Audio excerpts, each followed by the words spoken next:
Part 8, Real Property Rights, 8% of the Florida Real Estate Exam. I'm Shaya with Homesnatch Realty, and I thank you for watching. And if this is your first time on this channel, please consider subscribing and click on the bell to be notified when I post new videos. In this episode of Let's Talk Real Estate, I will go over 20 questions, multiple choice questions, designed to help you pass the Florida Real Estate Exam. Let's get right into it.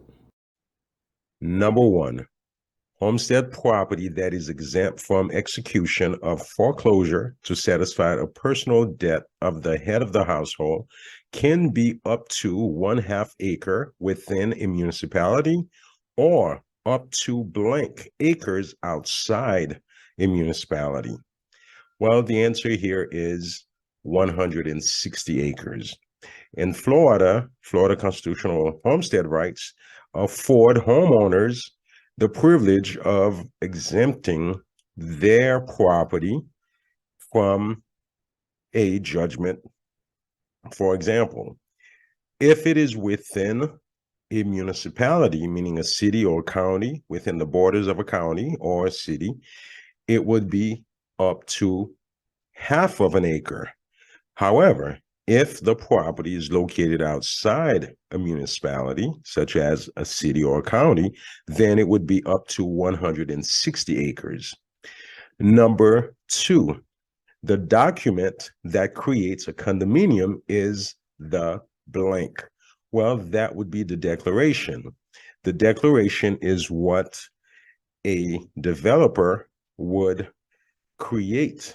That's the document that would create a condominium. So simply put, a developer can build whatever building the city or the county permits it to build. So if the person wants to build let's say an apartment building and then changes his mind or her mind and want to turn it into a condo instead, presumably they've received the city's blessing or the county's blessing, then they will have to declare it a condo. So the declaration is the document that declares it a condo versus an apartment building. Number 3, a tenancy for years must have a definite beginning date and a definite blank blank. Well, ending date. A tenancy for years is simply put is a simple residential lease. That's when you lease it up, you're leasing a property, and it has a specific beginning and a specific end date. For example, January 1st, 2023, and it will expire December 31st, 2023. That is a tenancy for years. Number 4, if title passes upon the death of a life tenant to a party other than the original grantor, the party who receives the ownership rights is called a blank. Well, that person will be called a remainder person or a remainder man. A remainder man is a person who has, basically, they have ownership rights to own the property upon the current occupants passing. So the person who has a life estate, upon that person's death, if the property does not revert back to the original grantor, it will pass to a third party, while that third party has ownership, yet they do not have legal title yet. While there will be the future owner, they have right to own the property in the future upon the passing of the person with the life estate. And you understand the word grantor is the person who originally granted the property. Number 5, the right to occupy specific space granted by a cooperative association is known as a blank blank. Well, that term is referred to as a proprietary lease. Unlike buying a condo, when you buy a condo, you're actually buying the unit that you are purchasing. You are buying the unit. Whereas in a cooperative association, co-op, that's the commonly referred to term. The co-op, you are not buying the unit. Rather, you are buying shares of stocks in that company. And therefore, you have what's called a proprietary lease. You own the lease.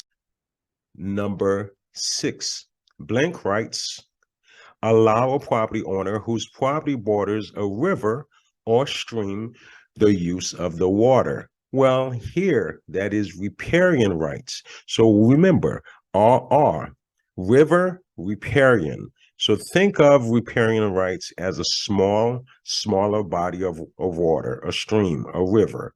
That is riparian rights.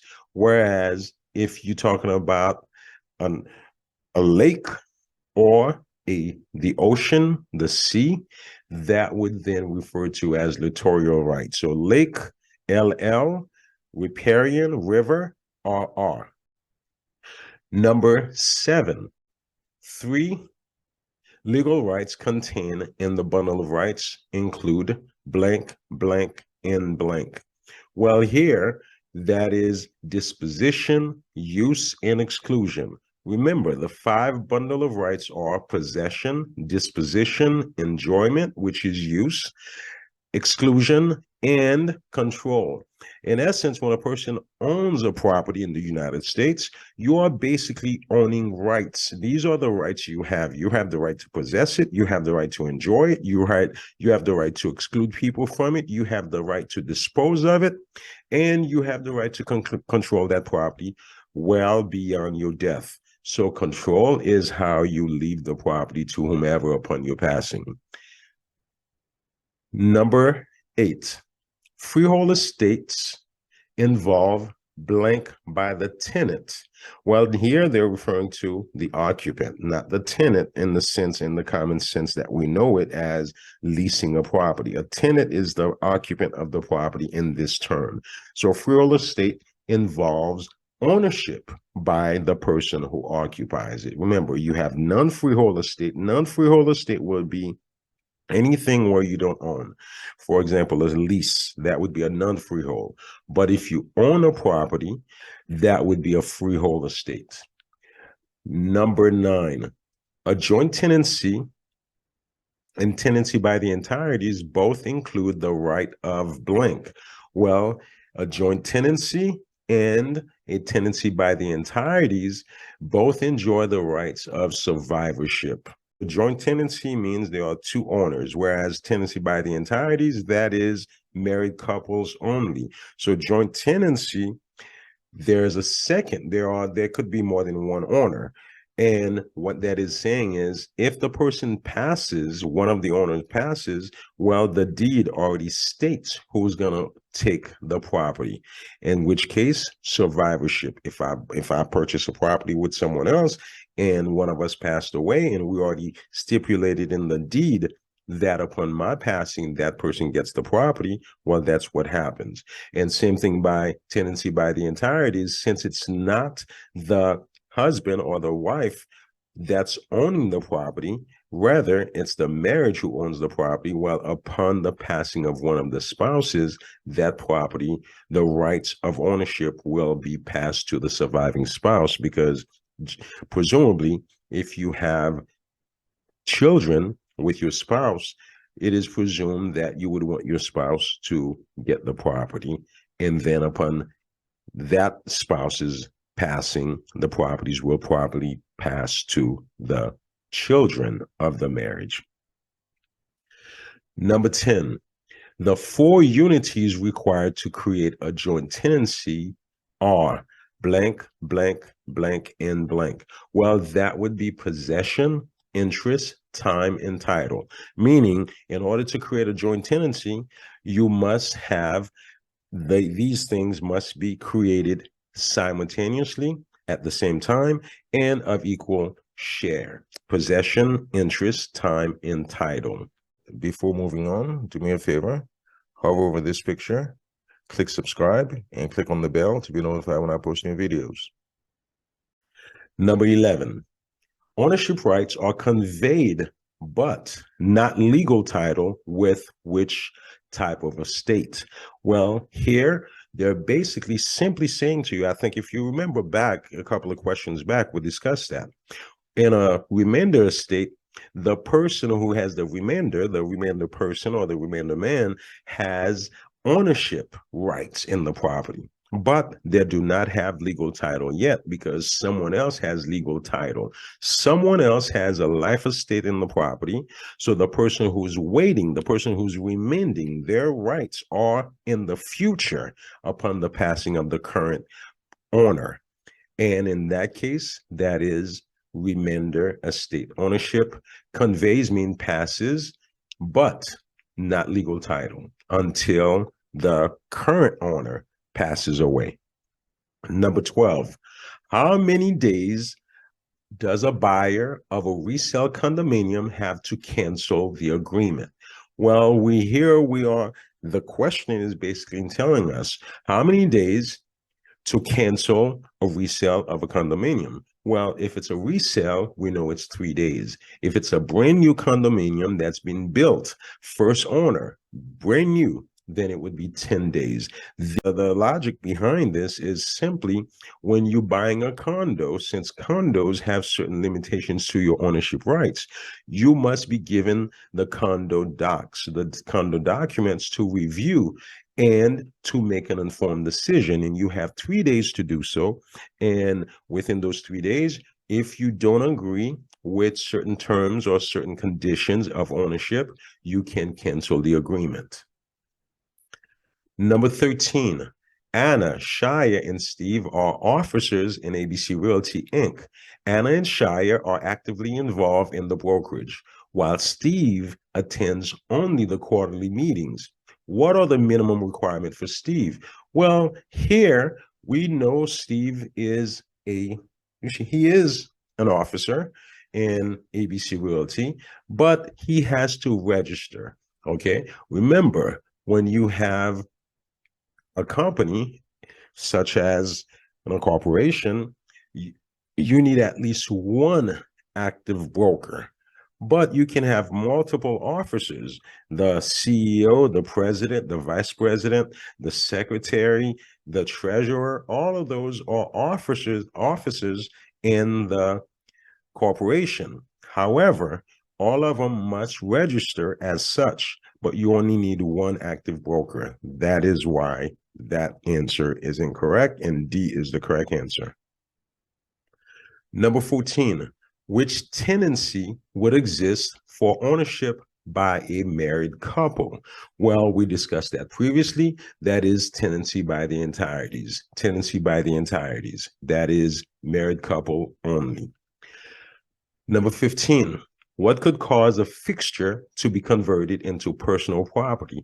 Well, here, understand, a fixture is something that was once personal property. So let's define personal property. Personal property is a property that is movable. Anything that is movable is personal property. However, once that personal property is attached to a building that is attached to the earth, it becomes real property.